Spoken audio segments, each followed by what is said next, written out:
Guten Morgen, liebe Leute. Ich schlage wieder mein Büchlein auf. Andachtsbüchlein, Tröpfchen Wasser für unsere Seelendurstigen.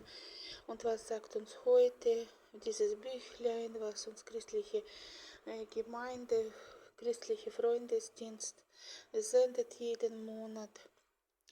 Hört zu, hört die Worte des Herrn, eures Gottes. Daran sollt ihr merken, dass ein lebendiger Gott unter euch ist. Der Herr Herrscher über alle Welt geht auch vor uns her. Gottes Auftrag nach Gottes Willen getan, lässt Gottes Allmacht offenbar werden.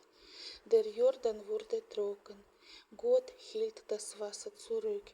Er tut es auch bei uns, wenn wir in seinem Dienst durch Tiefen geführt werden. Jesus ist Sieger.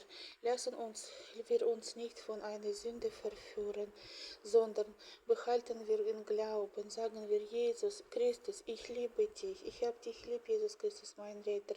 Schütze, bewahre mich von Versuchungen, gib mir Kraft, dass ich dir treu nachfolge, dass ich dich vom ganzen Herzen liebe und allen Menschen verkündige diese frohe Botschaft, dass Jesus ist gekommen, um Kranke gesund zu machen, seelisch Kranke, körperlich Kranke. Jesus lebt, liebe Leute.